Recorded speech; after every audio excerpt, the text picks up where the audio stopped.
Hello everyone. Welcome to the Lightning Ball channel. If you haven't yet subscribed to my channel, please do so and activate the notification bell. Your support fuels my continued efforts. How strong was Rimuru after returning from the end of time and space? Although the light novel hasn't yet covered this part, we can expect to see it in the upcoming Volume 22.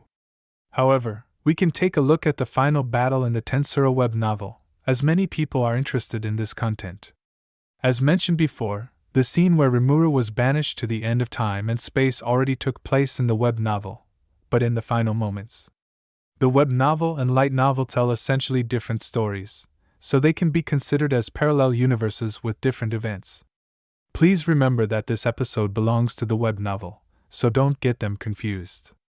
And now, let's get started. First, let's explain the general situation of the final battle in the Tensura web novel. The entire battle took place in the Star Palace, and the ultimate villain of the final battle was Yuki Kagarazaka. Yuki's goal was simple: to destroy the world, similar to the as yet unrevealed evil god Evarage in the light novel.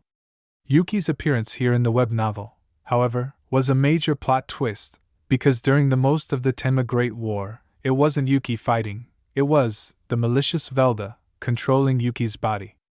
The name Velda was used because, in the web novel, Veldanava changed his name to Velda after marrying Lucia. So how should we understand Velda? A simple explanation would be that Velda represented a fragment of Veldanava's early memories. After Veldanava's death, this fragment continued to drift and eventually chose Yuki, residing within him. However, Velda wasn't truly Veldanava. Velda's purpose was to prove, at all costs, that he was Veldanava, but it was clear that he failed. Although Velda displayed overwhelming power, crushing Melim, Velzard, Guy, and others during the Tenma Great War in the web novel, he was utterly powerless against Rimuru. In his desperation, Velda claimed that if he could obtain the Lord of Wisdom, he could reach his ultimate form. However, Rimuru replied that he once possessed the Lord of Wisdom, but it had long since disappeared, causing Velda to break down completely. At the same time, Seal also sent a thought transmission to Velda, stating that even if the Lord of Wisdom were found, it would never acknowledge Velda as the true Veldanava. Well, in the web novel, the connection between Rimuru and Veldanava was presented much more directly. The key for Velda to becoming Veldanava lay in being acknowledged by the Lord of Wisdom or Lucia. Back to the story, at that very moment, Velda, who had been controlling Yuki's body, was reverse-controlled by Yuki, becoming a Manas fully obedient to Yuki's commands, similar to how Seal served Rimuru. With Velda now under his control, Yuki felt a deep sense of satisfaction, smiling inwardly amidst the silence. His goal had been achieved, and he thought he now possessed the greatest power in the room. Watching his opponent's regretful expressions became another source of enjoyment. However, just like Velda, Yuki hadn't yet gained access to the full power of the Star King Dragon. While the Manas called Velda had mastered numerous ultimate abilities, it couldn't replicate all of them. The reason was simple: it lacked the capacity to handle everything. During the month when Yuki had been under Velda's control, he had analyzed these abilities and made choices, retaining only what was useful. Thanks to his Lord of Creation ability, Yuki could theoretically recreate these powers. But there were exceptions, such as the imaginary collapse, the ultimate supreme power that generated the energy needed to create worlds. That, however, didn't bother Yuki. Unlike Velda, who aimed to let the world collapse and then reconstruct it as a god, Yuki's goal was simply to return the world to nothingness. He had no need for the power to create worlds since his only goal was destruction. Long ago, after Veldanava created this world, he lost his imaginary collapse power but left behind the Magicule Breeder Reactor. A skill could even control star particles.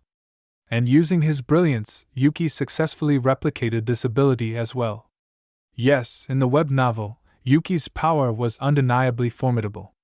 But Yuki soon discovered a problem. If he fully controlled the Magicule Breeder Reactor, it would consume so much capacity that his other abilities would be limited. In this case, he would essentially be a copy of Melim, able to control power like Guy but never surpass them. Yuki's intelligence, however, led him to a solution: to use the Veldanava sword to replicate Veldanava's abilities. The Veldanava sword was the crystallization of Star King Dragon Veldanava's power, containing half of Veldanava's maximum existence points. It was a divine sword meant to one day be inherited by Malim. With it, Yuki could easily replicate the abilities stored in Velda's memory. Yuki then dismantled his ultimate skill, Lord of Creation, and combined it with Velda's knowledge, creating Lord of Information.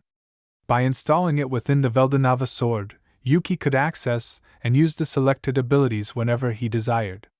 This way, Yuki transformed into an embodiment of absolute power, wielding every conceivable ability. The only person Yuki was truly wary of was Rimuru, who stood in front of him. Rimuru had often exceeded Yuki's expectations, so to kill him, Yuki knew he would need to deploy his strongest power from the outset and eliminate him completely. However, despite the Magicule Breeder reactor running at maximum capacity, their powers remained evenly matched, or to be more precise, Rimuru even had the upper hand. This surprised Yuki greatly. What followed was Yuki's clever scheme, which successfully sent Rimuru to the end of time and space.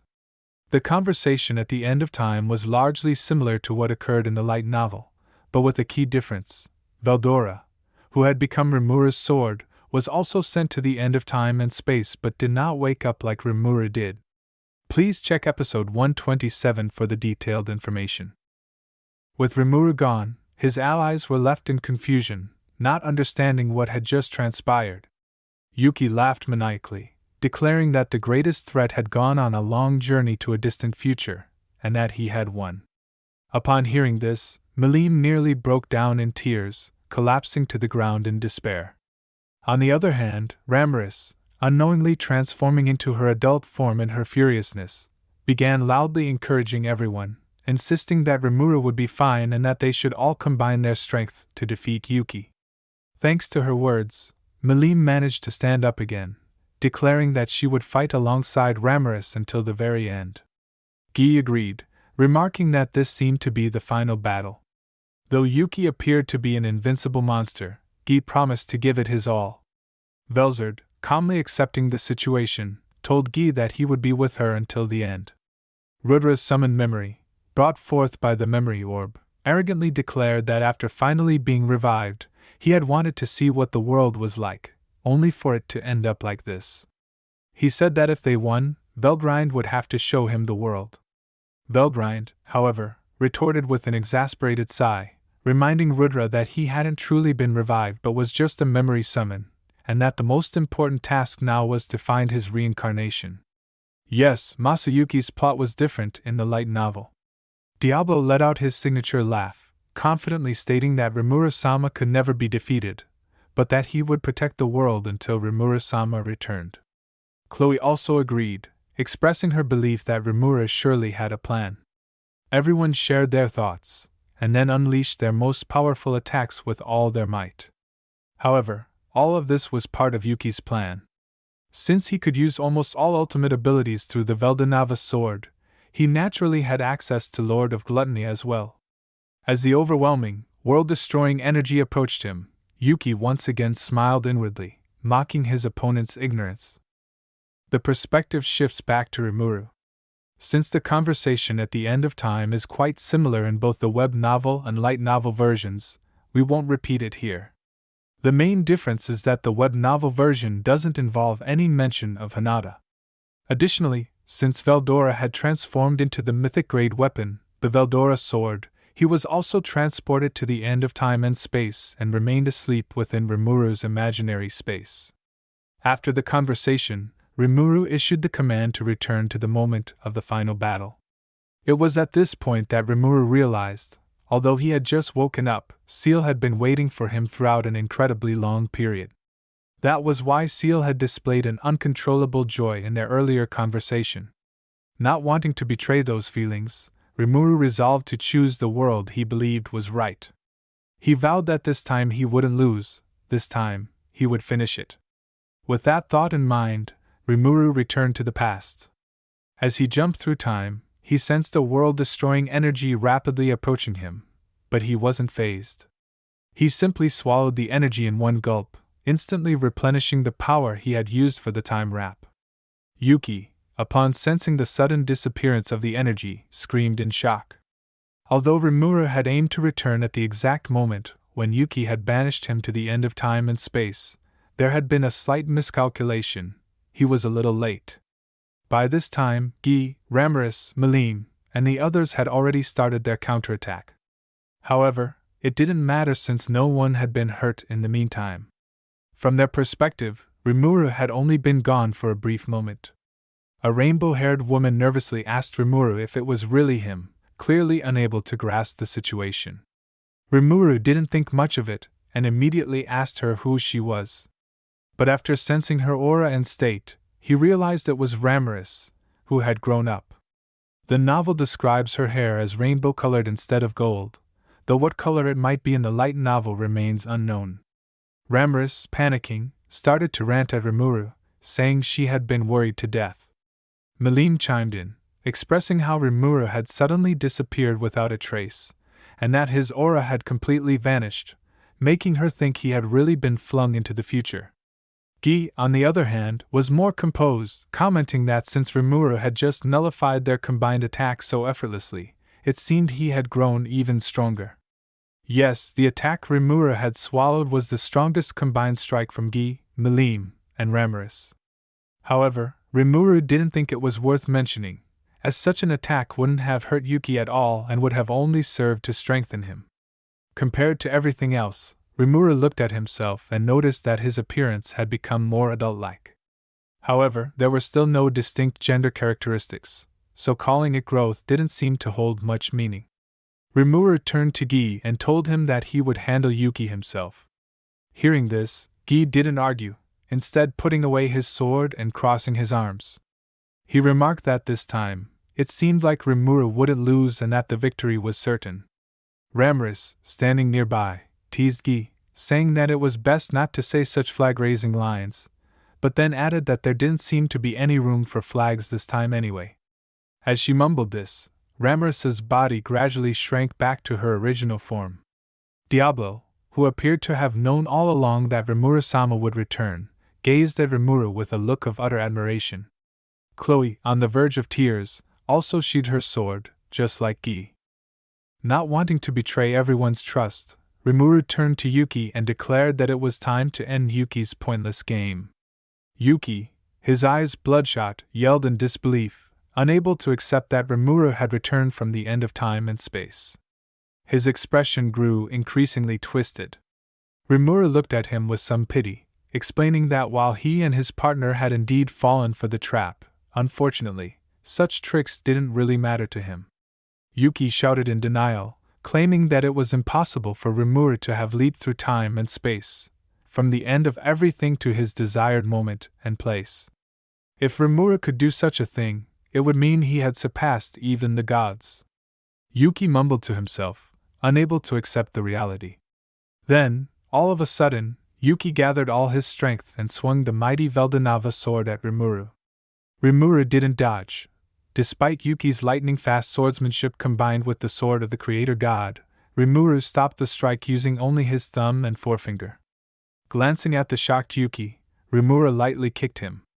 The force of the kick made Yuki release the Veldanava sword, and he was sent flying. Drawing negative energy that could disrupt life from the imaginary collapse, Yuki, though not dead, had lost most of his strength. Yes, the Rimuru who returned from the end of time defeated Yuki, who had once been an equal opponent, with just a gentle kick, demonstrating the overwhelming difference in their power now. Yuki was in complete panic, coughing and shouting at Rimuru in a shaken voice, asking who Rimuru really was. Hearing this, Rimuru almost burst out laughing. It was just too ignorant, and he couldn't hold back the amusement. Rimuru replied that Yuki should already know who he was, and then asked Yuki who he thought he was, Satoru Mikami, or the current Rimuru Tempest, or did Yuki think he was the creator god Veldanava? Rimuru, still smiling, said that the answer was so obvious. However, just as he was about to declare his identity, a flash of light suddenly appeared, flooding the entire space like a flowing river, surrounding everyone except Yuki, healing their injuries. At the same time, A sinister, dark aura burst out from within Rimuru, swallowing Yuki, the only one not enveloped by the light. Yuki screamed, trying to stop Rimuru from approaching, claiming that he would destroy the entire world. Yet despite his words of resistance, he was powerless to do anything. Rimuru calmly said that Yuki would now have time to reflect on his foolishness and immaturity within his imaginary space, offering this as his final mercy to a fellow otherworlder from Japan. Since Yuki's abilities had all transferred to the Veldanava sword, he was now completely incapable of resisting. With Rimuru's declaration, Yuki was fully consumed. Alright, that's all for this video. Compared to the light novel, the web novel has many inconsistencies, especially with skill settings, so you don't need to overanalyze the details, just follow the general storyline. In the web novel, Rimuru is extremely powerful, rarely encountering challenges, and any difficulties are almost immediately resolved. So, while there may be plot holes, the story is very satisfying to read. Since the conversation at the end of time appears in volume 21 of the light novel, it suggests that the author might fully display Rimuru's overwhelming power in volumes 22 or 23, bringing back that sense of exhilaration that fans love. But of course, this is just my personal speculation. Since we've covered this part, in the next video, we'll discuss the web novel's final conclusion of Tensura. It's going to be another exciting one. If you enjoyed this video, please like, comment, and subscribe. Your support is greatly appreciated. See you in the next one.